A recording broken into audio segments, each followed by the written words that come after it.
Tragédias como essa estão se tornando cada vez mais frequentes. Mas o que é realmente chocante não é apenas a brutalidade dos ataques, mas sim a cegueira de muitos para o que está acontecendo de verdade. O que mais será necessário para que a Alemanha finalmente acorde para suas políticas decadentes? Enquanto isso, pessoas pagam um preço por um sistema que falha miseravelmente em proteger os seus próprios cidadãos. E cresce gigantescamente o número de alemães que querem agora um governo alinhado àquele da Itália. E é disso que nós vamos falar nesse vídeo aqui. Mas antes, curta o vídeo, se inscreva no canal e ative o sininho das notificações e lembre-se, é claro, de compartilhar o conteúdo com outras pessoas para que elas também tomem conhecimento disso. Quero voltar ao tempo da Alemanha de antes. Uma Alemanha pacífica, sem ataques contra pessoas inocentes. E eu votaria por um empreendedor, pela Alemanha, a AfD. Os ataques a que ele se refere são atentados recentes cometidos por imigrantes que entraram na Alemanha como solicitantes de refúgio. No final de 2024, um motorista de origem saudita lançou seu veículo contra o público de um mercado de Natal na cidade de Magdeburg, matando 6 pessoas e ferindo mais de 200.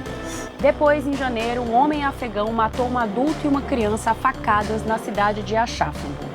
Em 13 de fevereiro, um homem afegão é suspeito de ter avançado o carro contra uma multidão em Munique, ferindo dezenas de pessoas.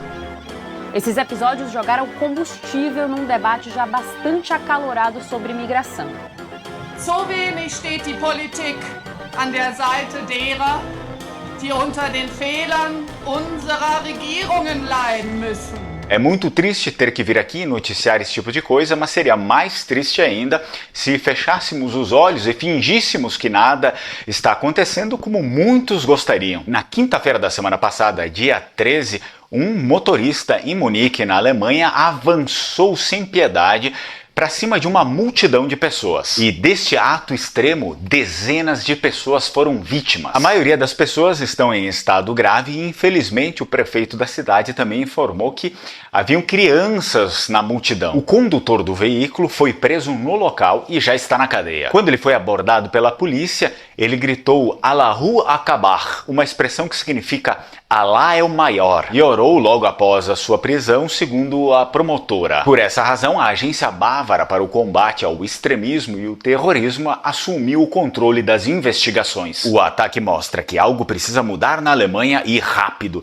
Não podemos ir de ataque em ataque e mostrar preocupação, mas precisamos realmente mudar alguma coisa, escreveu o prefeito de Munique. O suspeito é um afegão de 24 anos com passagem pela polícia por conta de crimes ligados ao roubo e principalmente ao tráfico de drogas. E aliás, a polícia alemã confirmou que o homem que promoveu o ataque chegou na Europa através da Itália numa desembarcação em Reggio Calabria no ano de 2016. E de acordo com as fontes investigativas, o homem vivia na Alemanha desde 2017. Esse não foi o primeiro nem será o último que adentrou a Europa através das fronteiras italianas. Algo que, sem sombra de dúvidas, ligou ainda mais o alerta do controle de fronteiras da Itália e corrobora com a tese a qual é favorável à continuidade das restrições e deportações de pessoas injustificadas. Um endurecimento, aliás, bastante criticado por organizações não governamentais e grupos de direitos humanos. Mas o mais triste de tudo isso é que no último sábado uma mãe alemã de 37 anos e a sua filhinha de 2 anos, as quais foram vítimas desse ataque, vieram a óbito. E lembrando que se você for descendente de europeus, então sim, você tem o direito ao reconhecimento da sua cidadania, desde que esteja tudo certo. Aqui eu sempre indico a Alma Cidadania, entre em contato com eles com o meu código Lengomare 2025 e consulte as possibilidades e você também vai ter um desconto aí no seu processo. Farhad, o autor do ataque, confessou a intencionalidade de realizar o ato. Ele admitiu que dirigiu deliberadamente contra os participantes da manifestação. Sou muito cautelosa ao fazer julgamentos precipitados, mas com base em tudo que sabemos até o momento, me arriscaria a falar em uma motivação islamista para o crime, afirmou a promotora alemã Gabriele Tillmann. Além disso, segundo Tillmann, ela encontrou uma conversa do suspeito com parentes, onde ele diz que talvez amanhã eu já não esteja mais aqui. É simplesmente terrível quando você recebe a notícia de que alguém dirigiu um carro contra uma multidão de novo.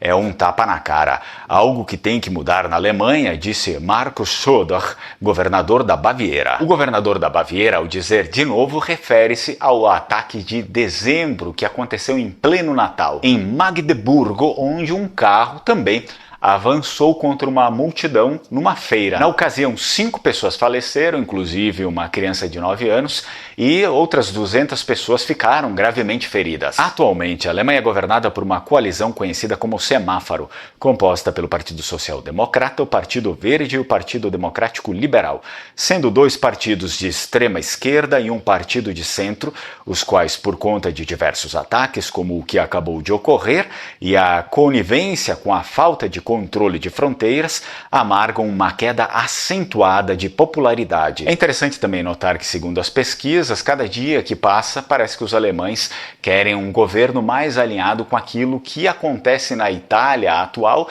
do que os governos alemães que controlam a Alemanha aí já por décadas. O próprio atropelamento em massa, aliás, acontece no momento chave da política alemã, a qual tem eleições legislativas marcadas para o próximo domingo, dia 23. E se a extrema esquerda alemã tem desagradado a muitos, por outro lado, denota-se o crescimento forte do partido de direita Alternativa para a Alemanha, mais conhecido como AfD. O partido AfD estava em segundo lugar nas pesquisas até então, mas talvez com os últimos acontecimentos agora consiga chegar ainda mais próximo da liderança. Um dos temas centrais da campanha do AfD é a questão migratória. E é importante também ressaltar aqui, para que vocês tenham plena ciência, que o ataque ocorrido na semana passada e também aquele no Natal de 2024 foram todos reivindicados pelo Estado Islâmico. É importante que todas as pessoas tenham conhecimento pleno sobre esses acontecimentos e que ocorra, assim, um debate livre, principalmente sem censuras. E claro, mais do que isso, principalmente iniciativas individuais são essenciais. O que eu quero dizer é que é imprescindível ter um aprofundamento maior nas próprias raízes, pois é cego aquele que não enxerga que vivemos principalmente numa guerra cultural. Por isso que eu tenho o meu curso de língua vêneta para os descendentes de vênetos no Brasil e agora também o meu curso de latim. A língua vêneta, é claro, para você que é descendente de vênetos, é a base, é a estrutura da cultura vêneta. Se você não entendeu isso, então ainda você não sabe muita coisa sobre o que é cultura vêneta. Aproveita a oportunidade única e se inscreve no link aqui abaixo. Quanto ao latim, não preciso falar muito, é a base da nossa civilização ocidental, portanto, deveria ser obrigatório estudá-lo, mas infelizmente não é mais assim que acontece no Brasil. Assim sendo, você pode estudar latim comigo pelo link aqui abaixo. E você acha que a Alemanha deveria mudar as suas políticas de controle de fronteira e imigração, assim como a Itália, para evitar novas tragédias? Então me diz aí o que mais poderia ser feito para garantir a segurança e a integridade da população, na sua opinião. E se você acredita que somente na Europa a situação está complicada, então indico que você veja esse vídeo aqui.